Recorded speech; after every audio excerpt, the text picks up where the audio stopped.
I'm Nick with Duramaxtuner.com. We have the Apache block sanded and ready to push into the paint booth. It's been a long way getting it to the step that it's at right now, but pretty excited to get this thing in the booth and start shooting on it tomorrow.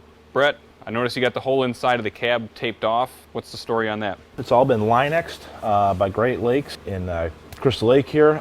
Did a great job Linexing it for us so it stays nice and rugged for being for the truck pulling the use and all that. So we got to tape it all off so it stays good and clean for while we're painting it.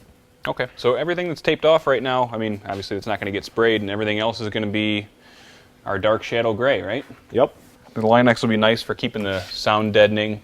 I mean, these trucks weren't really known for being quiet, but as far as keeping the mud out of it and keeping the sound to a minimum, that'll be slick.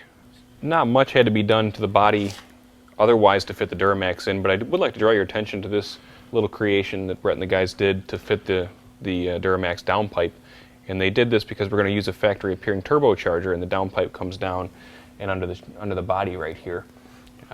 Really smooth looking, nice transition.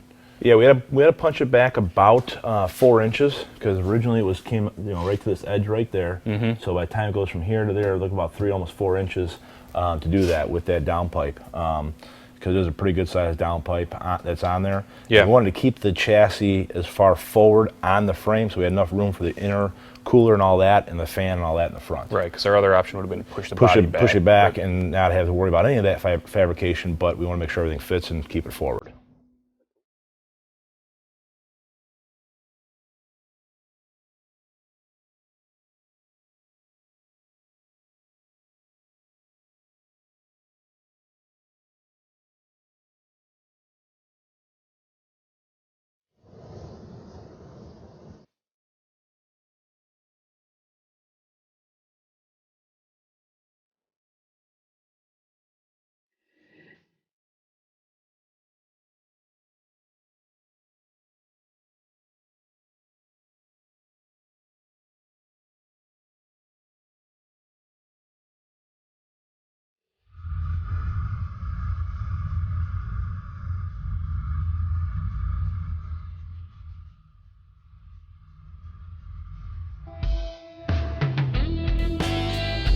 This paint is a professional automotive paint with a urethane clear over top of it.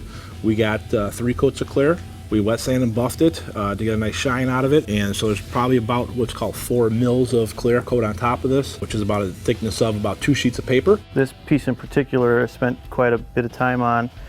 It's original grill piece. Very frustrating getting in and sanding each one of these letters to get those letters to stay. Although with Bondo covering it up, they would just disappear. The pedals, the pedal linkage, the shifter base, and the 4-wheel drive shifter are all out of the 03 2500 HD chassis. The original parts are the 1958 steering column. This is a reproduction of a 1958 steering wheel. We wanted to put a fresh one in there. And the steering, or the shift shaft, is out of the 58. Also, we just modified it and welded it to the base of the 03 shift linkage. You rarely ever see anything this body style that sits at this height. The roof is approximately 7 feet tall. So we had to set this body height so it would clear the transmission, drivetrain, and everything that's involved in the drivetrain and the chassis. The other reason, and the one that we cannot change, is the height of the bed, because the bed mounts directly to the frame rails. There's no mounting surfaces. There's no mounts involved as far as a rubber cushioning mount. It bolts directly to the frame rails, and we can't make it shorter. You can see now with the engine in the frame and the cab on here all mounted and how that fits. Which clearance we had to have. You got about almost 4 inches we had to add into there to make that fit. So we have plenty of room for our intercooler and radiator and AC condenser for the vehicle. Got a lot of mocking up still to do as we kind of go here. We're getting it closer to be finished.